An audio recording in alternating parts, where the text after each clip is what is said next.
Muy bien, continuamos con nuestra reflexión verso a verso del libro de los Jueces. Y es increíble cómo van surgiendo distintos temas prácticos, útiles para nuestra vida.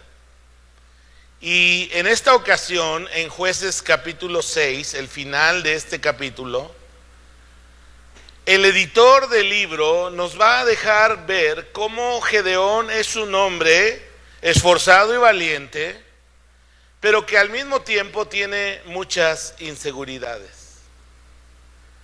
Y hermanos, amigos, chicos, chicas, todos tenemos inseguridades, o yo digo la mayoría. Nos llegan pensamientos de duda acerca de nosotros mismos, acerca de lo que tenemos que hacer. Pensamientos que nos hacen sentir que no podemos seguir adelante o que no podemos completar con éxito las tareas que se nos han encomendado.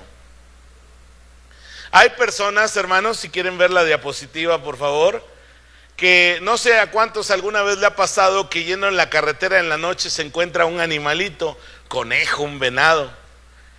Y algo curioso es que cuando estos animalitos son sorprendidos en el camino por la luz del auto, en lugar de correr para salvar su vida, se quedan paralizados, apanicados, vamos a decirlo así. Y hay personas, hermanos, que se quedan paralizadas en los momentos decisivos. Hace muchos años, una pareja estaba embarazada ella y estaba prácticamente en el día del alumbramiento.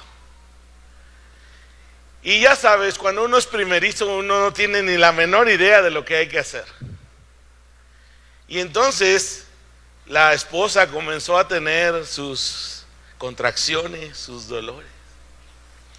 Y entonces empezamos a buscar al esposo. Y no lo hallábamos. Fuimos al seminario, fuimos a las aulas, fuimos a la biblioteca, yo y otra persona lo andábamos buscando y no aparecía el tipo. Y el tiempo seguía avanzando y los dolores seguían avanzando y era momento de ¿qué? De llevar a la muchacha a que diera luz en un hospital. Fíjate, esa búsqueda comenzó como a las 6 de la tarde, como a las 10 de la noche apareció. Ahora, sé que uno es joven y no es en mal plan lo que estoy diciendo con respecto a este amigo que tuvo esta experiencia. Pero nuestras inseguridades nos llevan a estar paralizados en los momentos decisivos. Y en mayor o menor medida, todos experimentamos esas inseguridades. Me acuerdo que ya que lo localizamos, le ofrecimos nuestro apoyo, nuestra ayuda, tomamos nuestro auto, casi como a la medianoche fuimos a la zona 1 de la ciudad de Guatemala. Y si alguien ha escuchado o conoce Guatemala, sabe que es de las zonas más peligrosas de la ciudad. Y a esa hora tuvimos que llevar a la chica a un hospital. Para aquellos que se quejan del sistema de salud de México, quiero decirte que ese era un hospital privado, pero una clínica del Seguro Social de aquí era mucho mejor que eso.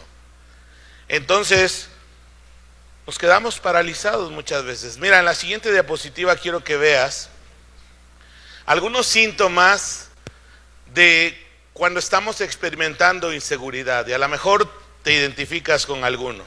Mira, dudas constantes en lo que hacemos, en lo que queremos decidir, miedo a equivocarse,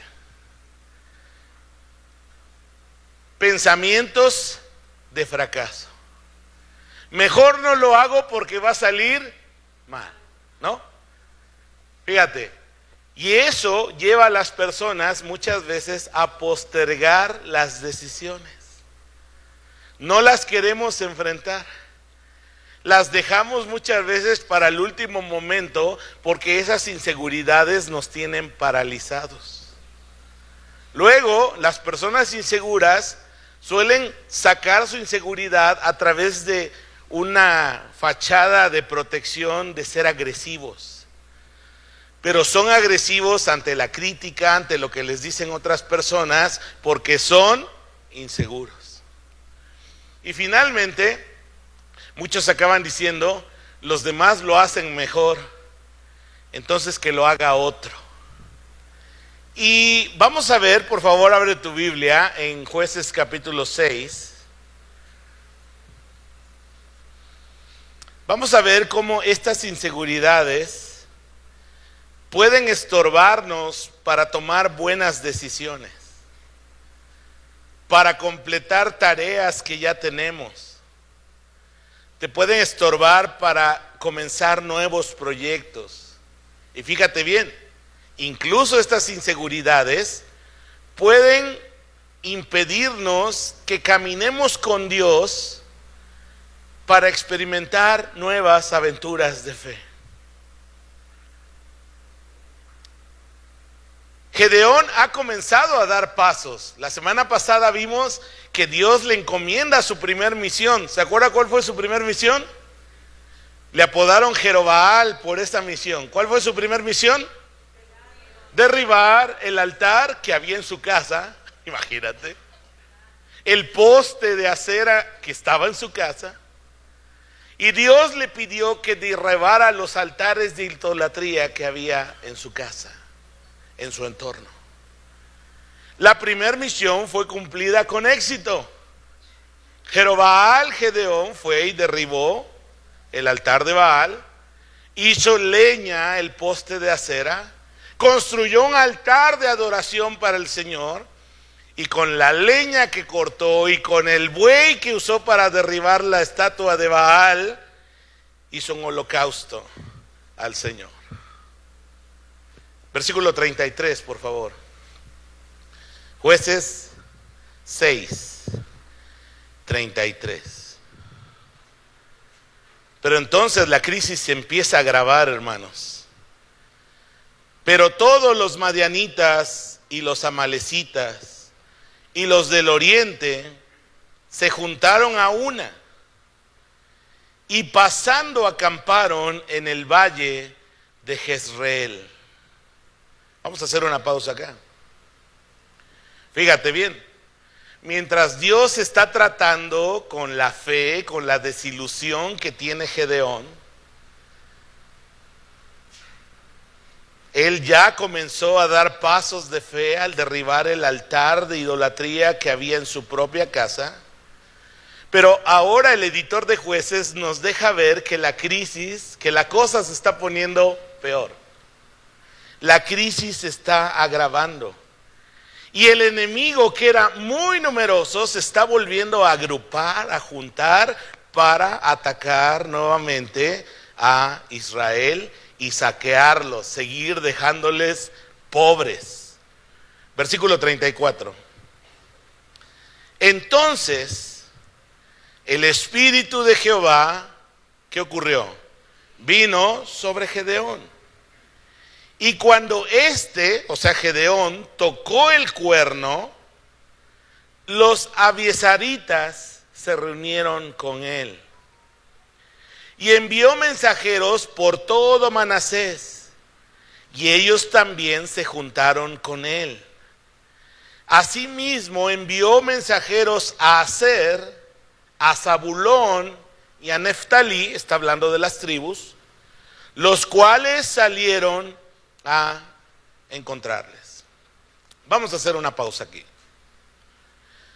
Dios está interviniendo a favor de su pueblo. Y observen cómo el Espíritu Santo interviene de una manera directa en esta obra. El Espíritu del Señor toma a Gedeón, fíjate bien, para darle un liderazgo firme sobre Israel. Y Dios obra para que Gedeón tenga un ejército numeroso en un breve tiempo. Porque no se para un tipo con un cuerno ahí, ¿verdad? Inmediatamente lo vamos a seguir. Vean cómo Dios está obrando en su pueblo y Dios le permite, fíjate bien, juntar un ejército, vamos a ver en el capítulo 7, de 32,000 hombres dispuestos para ir a la batalla. Ahora, aquí quiero enseñar un poco de doctrina sobre el Espíritu Santo. En el antiguo pacto, en el Antiguo Testamento, el Espíritu Santo venía ocasionalmente al creyente con un propósito, hacía la obra que él tenía planeada y el Espíritu Santo dejaba al creyente. O sea, déjame decirlo en otras palabras, la presencia del Espíritu Santo en el creyente no era de manera continua y permanente. En el nuevo pacto, ese paradigma cambió. En el nuevo pacto, Dios, sabiendo de nuestra incapacidad para amarle, para obedecerle, para guardar sus estatutos, Él determinó que la presencia del Espíritu Santo fuera de manera permanente en el creyente. Y uno puede ver este cambio de paradigma entre cómo, por ejemplo, David en los Salmos se expresa del Espíritu y cómo los escritores neotestamentarios se expresan de la presencia y de la obra del Espíritu Santo en el creyente. Por ejemplo, cuando David pecó contra Dios al tomar a Betsabé por mujer, uno puede ver los salmos penitenciales, el Salmo 32, el Salmo 51. Por ejemplo, en el Salmo 51 dice, no apartes o no quites tu espíritu de mí. Y quizá el creyente por ignorancia, puede ser que en algún momento que siente que le ha fallado al Señor, pueda repetir estas palabras. Por eso estoy tomando este tiempo ahora para enseñar a la iglesia sobre la neumatología, la doctrina del Espíritu Santo en el Nuevo Testamento. Vamos a ver 3 diapositivas que espero te ayuden para hacer una síntesis de por lo menos 15 cosas que hace el Espíritu Santo en el creyente. Mira, vamos a verlo. En primer lugar, el Espíritu Santo es parte del nuevo pacto. No puede haber un creyente nacido de nuevo que no tenga el Espíritu Santo. En Ezequiel 36:26, luego lo buscas en casa, dice, los limpiaré con agua pura y pondré mi espíritu en ellos. Hermanos, el Espíritu Santo, si tú has creído en Cristo, si tú te has arrepentido de tus pecados, si le has entregado tu vida a Él, no importa si hayas sentido algo o no hayas sentido algo, por promesa de la palabra de Dios, el Espíritu Santo vive en ti. Amén. Número 2, el Espíritu Santo mora con y en el creyente. Jesús en Juan capítulo 14, en Juan capítulo 16, Pablo en 1 Corintios 3:16, nos dice que somos templo del Espíritu de Dios. Pablo en 1 Corintios 3:16, que no saben que vuestro cuerpo es templo del Espíritu Santo y que Él mora en ustedes. Hermanos, somos privilegiados. Por eso los escritores del Nuevo Testamento, Pedro dice que participamos de la naturaleza divina. No porque seamos dioses, obviamente somos seres humanos débiles y pecadores, pero el Espíritu de Dios nos ha sido dado para que esté con nosotros y en nosotros. Y en el texto griego, cuando Jesús está enseñando esto en Juan 14, Juan 15, Juan 16, es bien claro que Él está hablando de una presencia que nos acompaña, pero también una presencia que por la fe está en nosotros. ¿No le alegra a usted esto? Número 3, fuimos bautizados con el Espíritu. Este bautismo no tiene que ver con el bautismo en agua. Es una manera neotestamentaria de decir que todo verdadero creyente participa de la presencia del Espíritu Santo en su vida. Dice Pablo en este pasaje, a todos se nos dio a beber de un mismo Espíritu. Y es que, hermanos, número 4, el Espíritu Santo es quien nos va a guiar a toda verdad. Si tú tienes el Espíritu Santo, Dios puede guiarte a través de su palabra a toda verdad. Y no necesitamos necesaria y forzosamente la instrucción de alguien para que Dios nos hable a través de su palabra. Por supuesto que Dios ha levantado pastores, maestros, gente que Dios ha equipado para enseñarnos la palabra, pero hermanos, no caigamos, por ejemplo, en la doctrina de la iglesia tradicional, donde ellos dicen que son los únicos, el magisterio de la iglesia, ellos dicen, es el único autorizado para interpretar las escrituras. Es el Espíritu de Dios en el creyente, con el creyente, quien nos va a guiar a toda verdad. Para eso está la palabra, para eso la tienes en tus manos.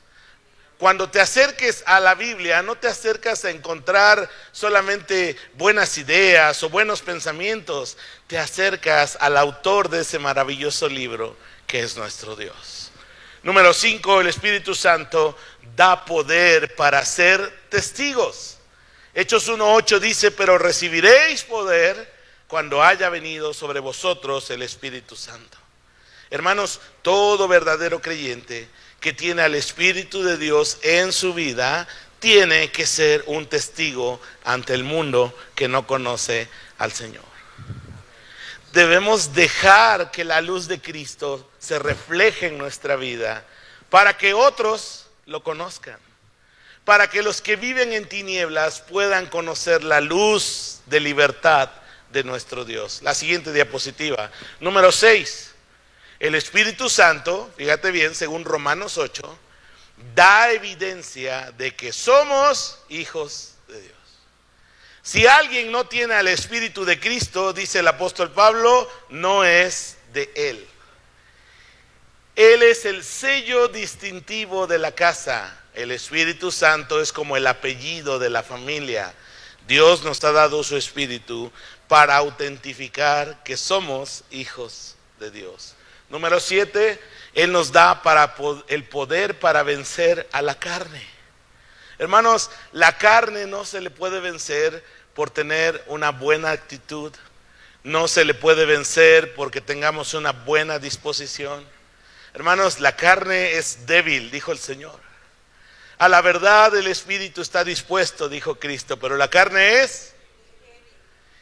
Necesitamos la presencia y el poder del Espíritu de Dios para vencer las pasiones pecaminosas que nos quieren esclavizar nuevamente. ¿Luchamos con pasiones? Sí, todos los días. O sea, si tú piensas que no hay pasiones con las que luchar, pues ya de entrada estás en la ratonera, o sea, ya te atrapó. Todos los días, en mi experiencia y seguramente en la tuya como cristiano, todos los días luchamos contra esa tendencia que tenemos al mal, que la Biblia le llama en Reina Valera la carne, en otras versiones la naturaleza pecaminosa. ¿Quieres vencer la naturaleza pecaminosa? El Espíritu de Dios es quien puede darte el poder, la decisión, el anhelo de dejar esas cosas que sabes que deshonran a Dios y que dañan tu vida. Porque el pecado tiene atractivo. Si no, pues, ¿qué caso tendría, no? Nos atrapa porque tiene atractivo, tiene su placer. Pero si somos honestos, todo lo que Dios dice que es pecado, porque mira, esta es la trampa, Dios nos dio los placeres de la vida. Y Él proveyó medios legítimos, escúchame bien, medios legítimos para satisfacer esos placeres. Y no solo pienses en el placer sexual, placeres de comer, placeres de disfrutar música, placeres de etcétera. Dios nos dio todas esas terminales nerviosas para que podamos sentir y disfrutar la vida y las cosas buenas que Él creó. El problema es que el enemigo dice, yo tengo un camino más rápido para llegar a eso. Y entonces te avienta el turricán, el anzuelo ahí colorido, ¿verdad? Para que tú vayas y lo muerdas. Pero como dice el proverbio, hay camino que al hombre le parece recto, pero su final es camino de muerte. Y qué triste es, a mí me causa tristeza, sobre todo cuando es una persona que he conocido, que está cercana, que por seguir el camino que el mundo nos da como anzuelo, se ha lastimado terriblemente o incluso ha perdido la vida. Ha habido casos, hermanos, que han sido dolorosos para mi corazón, de personas que han estado tan cerca en el evangelio, han escuchado la palabra, de niños fueron llevados a la iglesia y que en ese ímpetu de la rebeldía de la juventud se han ido lejos de Dios y han experimentado el dolor, el quebranto y la desventura que trae el pecado. Pero está la gracia de Cristo por eso para nosotros, hermanos. Porque Dios, a pesar de que sabe cómo somos, ha provisto su Espíritu para que podamos tener poder para vencer la carne. Vámonos más rápido. Número 8. El Espíritu Santo, fíjate bien, intercede por nosotros. Dice Pablo, hemos de pedir como conviene, no lo sabemos porque luego somos tan pataratos para hablar con Dios. Porque la verdad, uno no sabe si está metiendo la pata cuando hablamos con Dios. Estamos pidiendo cosas tontas, imprudentes, pero el Espíritu Santo intercede. Nos hace el paro, déjeme ponerlo en esas palabras, por ti y por mí, ante el Padre. Número 9, el Espíritu Santo nos llena de esperanza. Hay veces que a mí me gusta ver los noticieros, quizá porque estoy rux, la verdad. Pero hay días que veo los noticieros y acabo triste, preocupado. Digo, este mundo está hecho pedazos. Está loco, vivimos en una esquizofrenia social. Pero el Espíritu Santo me recuerda esto. Cuando abunda el pecado, sobreabunda la gracia de Dios. Y el mundo tiene su agenda, hermanos, pero Dios tiene la suya. Y en medio de esa agenda del mundo, el programa el 2030 de la ONU y querer borrar barreras y reducir la población mundial, y un día vamos a hablar de eso, pero Dios tiene su propia agenda y Dios está en control, aunque usted no lo crea. Número 10, el Espíritu Santo santifica al creyente. Si yo te dijera, es que ya eres santo, Igor, y como que uno dice, ¿yo? ¿Me está hablando a mí? Pero que es el Espíritu Santo en nosotros, a través del sacrificio de Cristo, que nos santifica.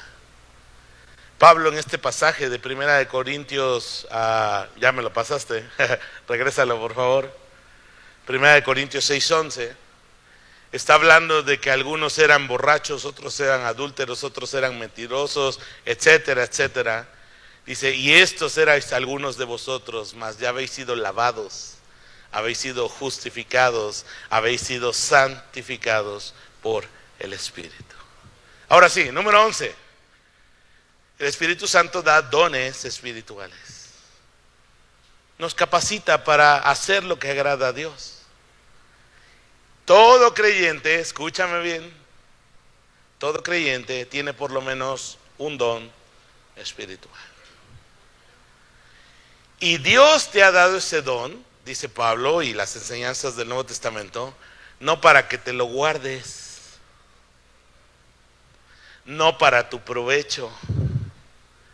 Te ha dado ese don para bendecir y servir al cuerpo de Cristo, que es la iglesia. Entonces, hermanos, en la iglesia, honestamente, no cabe el concepto de solo estar sentado en mi silla. Ahora, no pienses que el ministerio solo es servir dentro del culto público. Hay infinidad de maneras de servir a Dios. El que visita enfermos, el que ora por enfermos, el que da un taco al hambriento, el que da un vaso de agua al sediento, el que da palabras de ánimo al que está triste, al que está desesperanzado, el que sirve, el que recoge, el que levanta. Hermanos, el Espíritu Santo tiene muchos dones. Ahí está la lista en 1 Corintios 14, en Romanos capítulo 14, en 1 Corintios 12. Ahí está esa lista de dones que por lo menos uno el Señor te ha dado para su gloria y para servir al cuerpo de Cristo. Número 12, el Espíritu Santo transforma al creyente.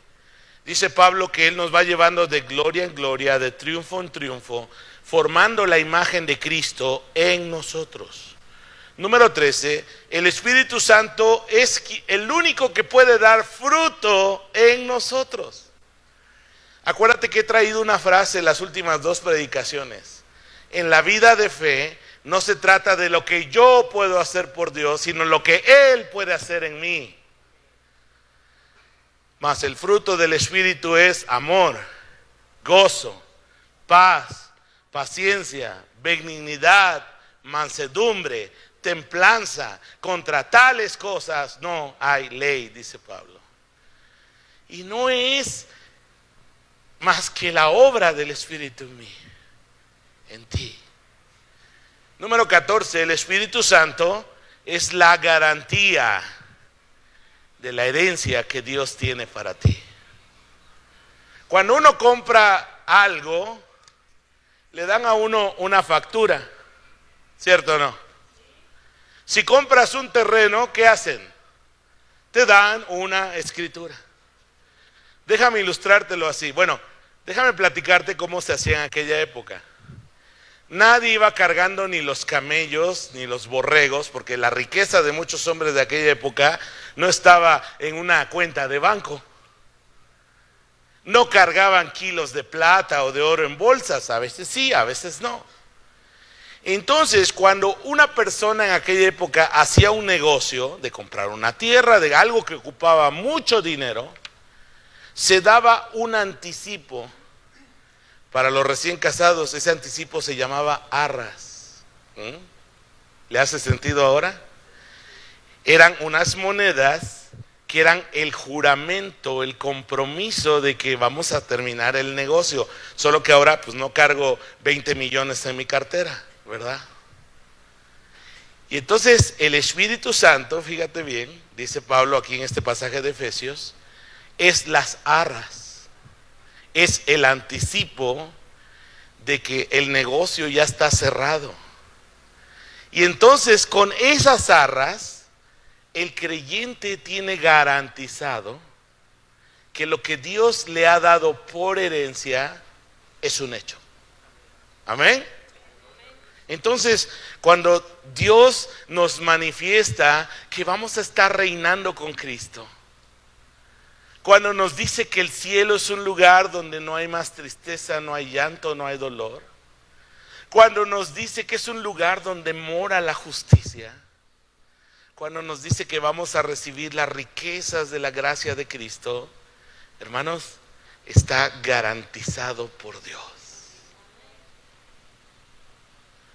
Y eso da seguridad.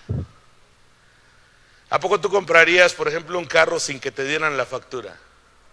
¿Qué pasaría? Pues no, ¿por qué? Porque estarías inseguro, porque un día puede llegar otro cuate y decirte, mira, yo tengo una factura con el número de serie de tu carro, y entonces es mío, ¿no? Pero el Espíritu Santo es tu garantía de que es tuyo. ¿Queda claro, hermanos? Finalmente, algo que el Espíritu Santo va a hacer en nosotros es anhelar la venida del Señor. Apocalipsis termina diciendo, y el Espíritu y la iglesia dicen, ven Señor Jesús. Así que, hermanos, esta es una breve síntesis de lo que el Espíritu Santo hace ahora en el nuevo pacto. En el antiguo pacto, como estamos viendo con Gedeón, sí vino el Espíritu Santo, hizo su obra, pero después ya no estuvo más. Quizá pudo venir otra vez, no lo sabemos, pero no es una presencia permanente. Por eso sería erróneo, por favor preste atención, orar: Señor, dame tu Espíritu. Ya lo tienes. A lo mejor no lo sabías, ya lo tienes. Sería erróneo decir: no quites tu Espíritu de mí. Si eres hijo de Dios, Dios nunca va a quitar la garantía que es el Espíritu Santo en ti. Entonces, hermanos, ¿no se alegra usted de que Dios nos ha dado su Espíritu? Sigamos, Jueces capítulo 6, versículo 36.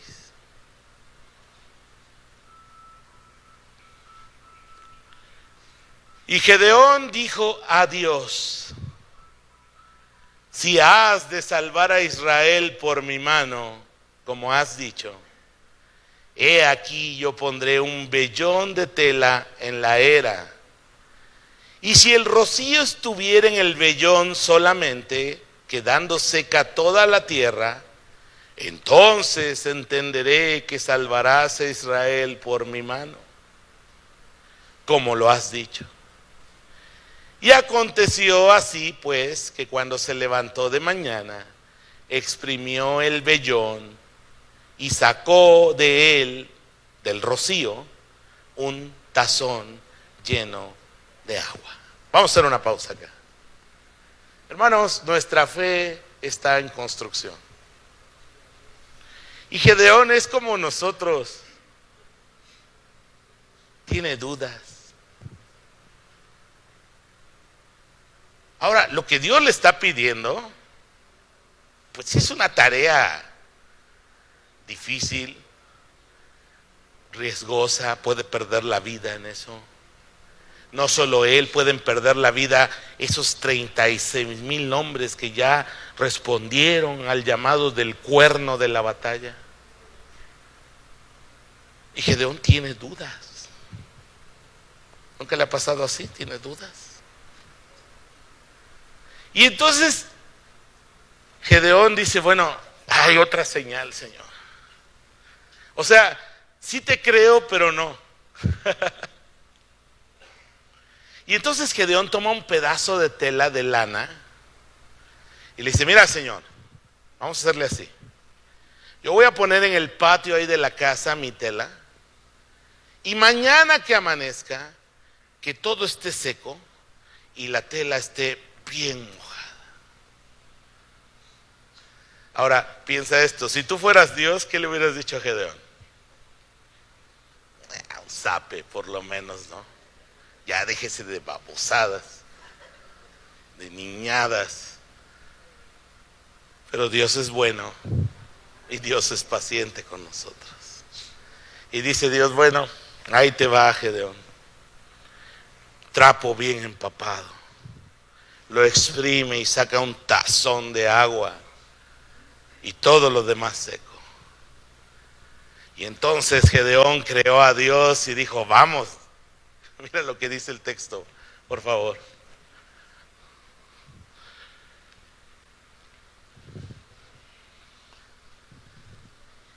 Y aconteció, pues, versículo 38, cuando se levantó de mañana, exprimió el vellón y sacó de él el rocío, un tazón lleno de agua. Mas Gedeón dijo a Dios: no se encienda tu ira, Señor, contra mí, si aún hablar esta vez. Solamente probaré otra vez con el vellón. Te ruego solamente que ahora lo hagas al revés, que el vellón esté seco y el rocío sobre la tierra. A ver, ¿qué hubiera hecho usted en lugar de Dios? Mira, Nosotros los humanos no tenemos misericordia. Hubiéramos dicho, no, este no me sirve. Hubiéramos dicho, busquemos a otro, ¿no? O sea, ¿para qué quiero un collón como este en el campo de batalla? ¿Para qué quiero ese venado que se queda apanicado en medio de la carretera? Pero Dios es bueno. Dios es paciente con nosotros. Dios sigue trabajando con la fe de Gedeón. Y Dios dice, ok, Gedeón, ya es la tercera, ¿eh? La tercera es la vencida, ¿no? Dice el dicho. Así que Dios le concede a Gedeón. Y ahora todo amanece mojado y el vellón amanece seco. La verdad, me encanta ver a Dios siendo paciente conmigo, contigo. Porque muchas veces otros se dan por vencidos con nosotros. O incluso nosotros mismos nos damos vencidos con nosotros mismos. Yo no puedo. Dios, te equivocaste, esto no es para mí. Dios, búscate a otro porque yo no puedo hacer lo que tú quieres que haga. Pero Dios está trabajando en nuestra fe. Y Dios probablemente esté trabajando en tu fe en estas circunstancias que estás viviendo en este momento. No tenemos toda la fe. No tenemos toda la confianza. Y hermanos, Dios quiere que sepamos que es una equivocación cuando nosotros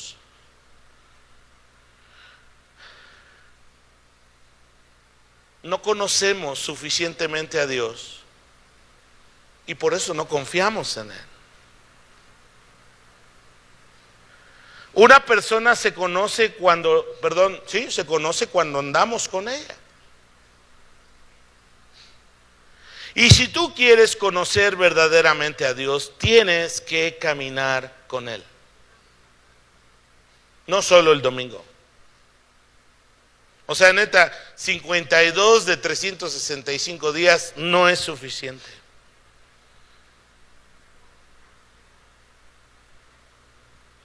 Y entonces, hermanos, nosotros equivocadamente ponemos nuestra confianza y nuestra seguridad en las personas y en las cosas equivocadas. Y por esa razón, hermanos, es que vivimos llenos de temores. Quiero preguntarte, ¿en dónde está tu seguridad hoy? ¿Qué es lo que hace sentirte seguro? ¿La lana que traes en tu cartera? ¿Los dígitos que tiene tu cuenta bancaria? ¿La casa que tienes? ¿El auto que manejas? Ah, sí, el seguro de vida que compraste. ¿Qué es lo que te hace sentir seguro? ¿Las relaciones sociales que tienes? ¿Te hace sentir seguro cómo te ves? ¿Las habilidades que tienes? ¿Puedes poner la diapositiva, Checo? Mira, los seres humanos solemos poner nuestra seguridad en tres cosas. En la lana,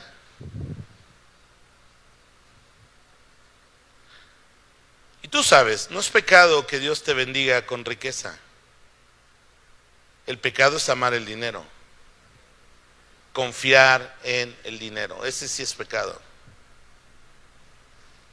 2, confías en tus capacidades. Confío porque estoy bien guapo, ¿no? O estoy bien bonita, ¿no?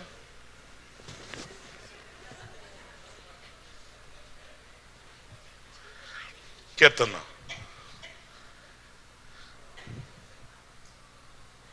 Confío en que soy bien inteligente. Confío en mis habilidades manuales. Confío en que estoy joven. Pues una confianza. Mira, no me duele nada, porque los que empezamos a rebasar el 50 y de ahí para adelante, ay, ayer me estiré para alcanzar un balón y hoy me duele la pierna.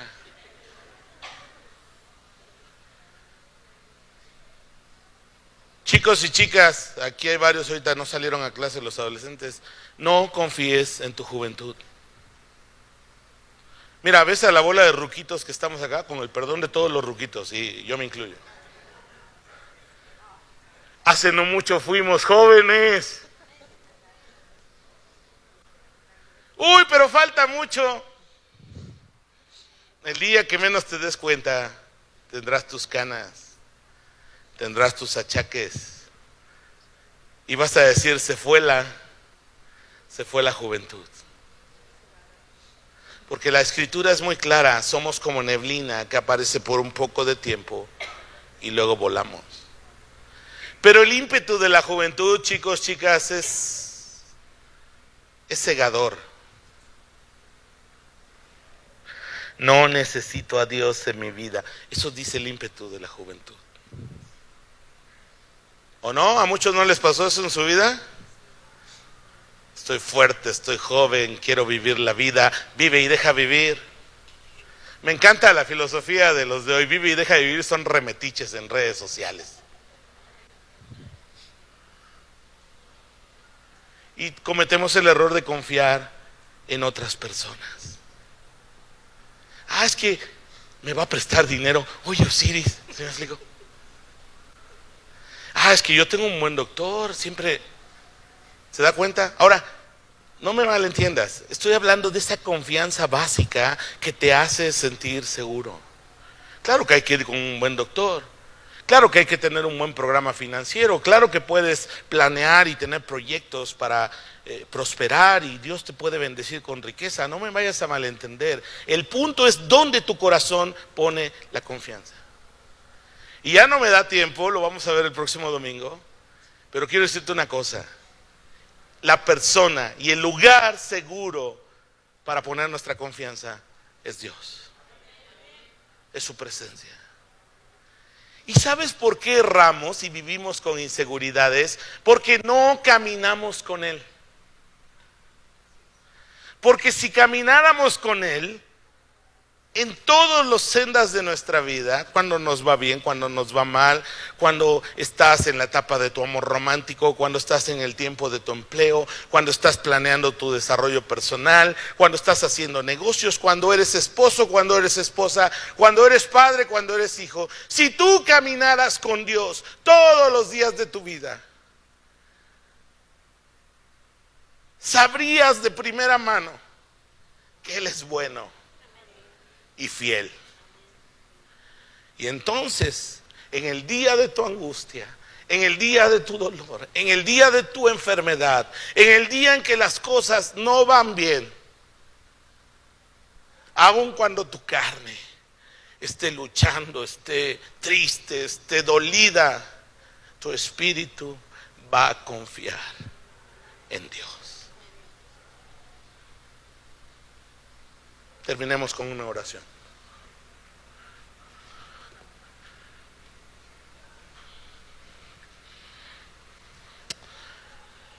¿En dónde está hoy tu seguridad? Esa es una buena pregunta para nosotros, Señor. En teoría